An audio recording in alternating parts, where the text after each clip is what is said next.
자, 증인 그 2025년 3월 19일 MBC와의 언론 예. 인터뷰에서 그 국민의힘 원내 행정국 공지 문자 메시지를 두고 말씀하시기를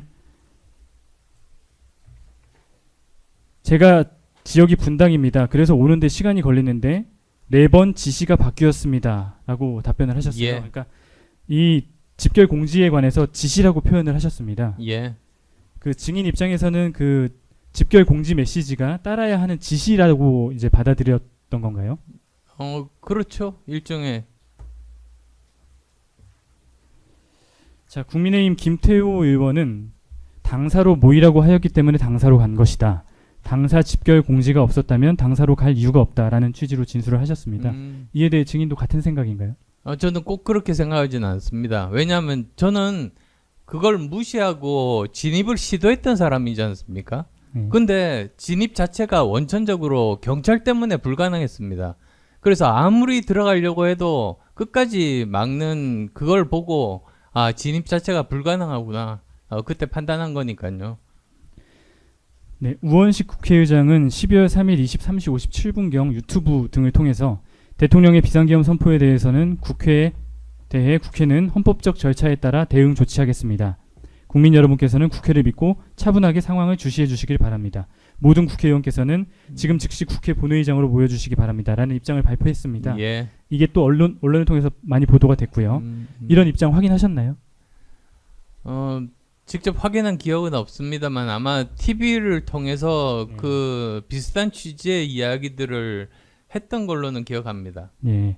그렇다면 증인은 그 당사에 계실 때나 당사로 이동할 때나 이제 당사에 계실 때 특히 이제 TV를 보셨다고 하니까요.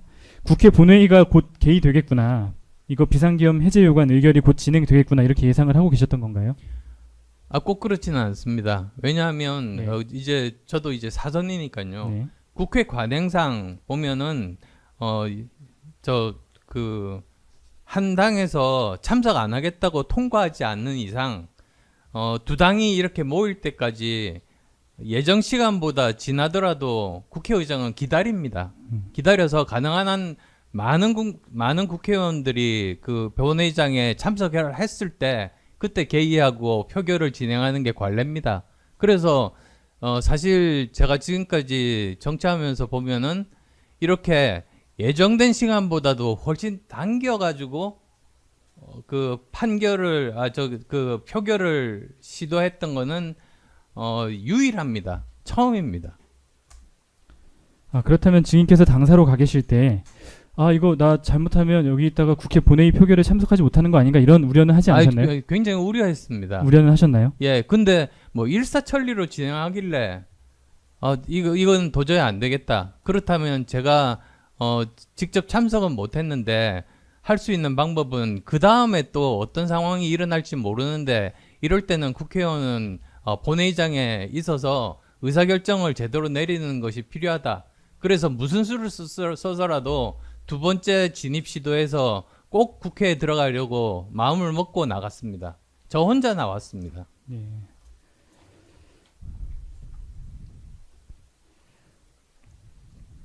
자, 89항 생략하고 90항 질문하겠습니다.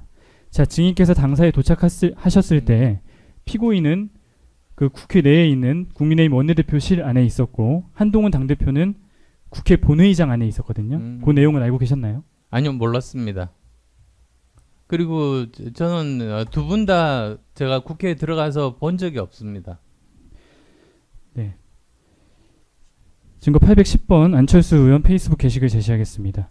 증인 당사에 도착한 이후에 페이스북에 국회 출입 통제로 당사로 왔습니다.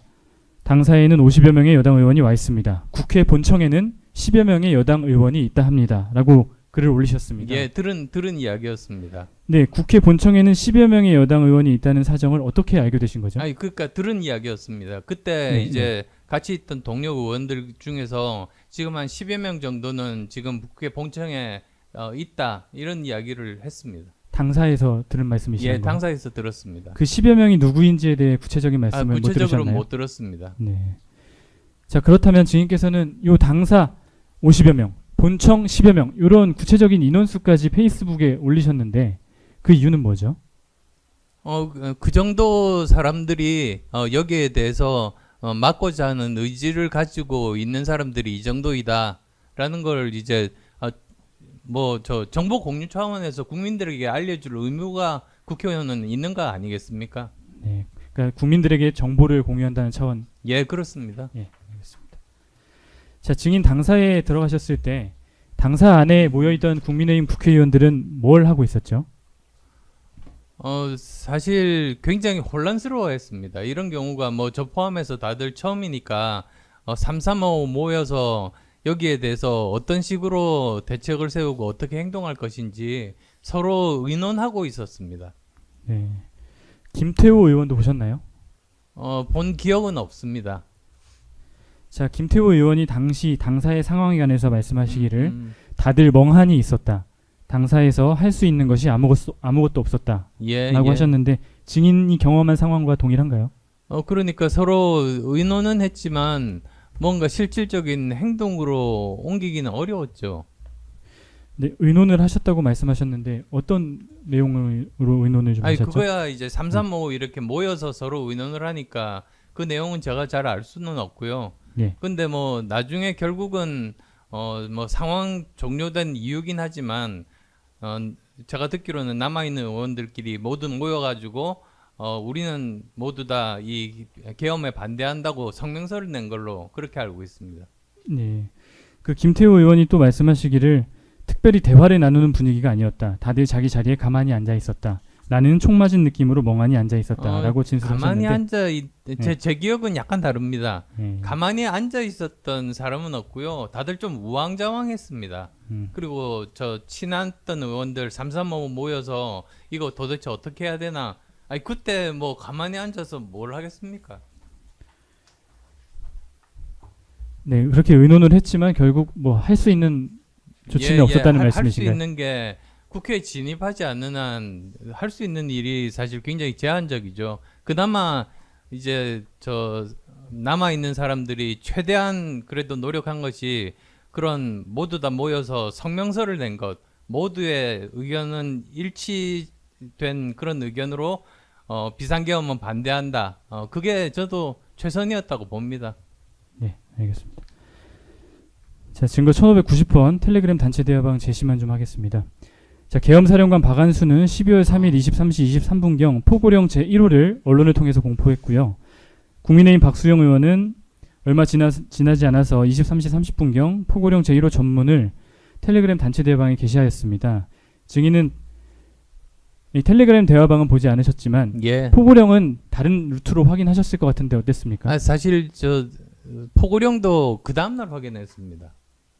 그러니까 그 당시는 뭐 제가 정신이 없었던지 지금 내가 무슨 일을 해야 되는지 거기에만 이렇게 집중하다 보니까 여러 가지 그런 뭐 그 포고령이라든지 뭐 이런 것에 대해서 구체적으로 확인들은 잘 못했습니다. 네, 그 당사에 계실 때 TV로 예의주시하실 때 예, 상황을 그 뭐 자막에 포고령, 발령 뭐 이런 내용들이 좀 떴을 것으로 보이는데 기억 안 나시나요? 예, 예. 예. 그러니까 그때는 저 화면하고 거기에 나오는 사람들의 말에 집중을 했었지 밑에 흘러가는 자막에 이렇게 다시 할 만큼 여유는 없었다고 저는 생각합니다. 네. 그러면 포고령을 알게 된 시점은 12월 4일 봅니다. 낮인가요? 낮? 예, 그렇습니다. 예, 증거 근데 432. 그것 자체가 저는 그것도 불합리하다고 생각했습니다. 예. 증거 432번 2024년 12월 3일자 계엄사령부 포고령 제1호 제시하겠습니다. 이 포고령 1호를 보면 지금 1항에 국회와 지방의회, 정당의 활동과 정치적 결사, 집회, 시위 등 일체의 정치 활동을 금한다고 규정하고 있고, 그리고 마지막 부분에 이상의 포고령 위반자에 대해서는 대한민국 계엄법 제9조에 의해 영장 없이 체포, 구금, 압수수색을 할 수 있고 계엄법 제14조에 의해 처단한다라고 규정이 되어 있는데 요 계엄 상황에서는 이걸 확인을 못 하셨단 말씀이신가요? 예, 근데 제가 나중에 확인해보고 이건 문제가 있다고 생각한 것이 사실 이런 포고령이 발동을 하기 위해서는 우선 국회에서 이 계엄에 대해서 승인이 됐을 때 그때 그 다음으로 할 수 있는 것 아니겠습니까? 근데 국회에서 표결이 이루어지기도 전에 저렇게 포고령이 나오는 것 자체는 저거는 문제가 있다. 저건 효력이 있을 수 없다. 저는 그렇게 판단했습니다. 근데 그건 이제 나중에 이걸 보고 든 생각이었죠. 네, 알겠습니다. 102항은 생략하겠습니다. 자, 103항 제시하지 않고 묻겠습니다.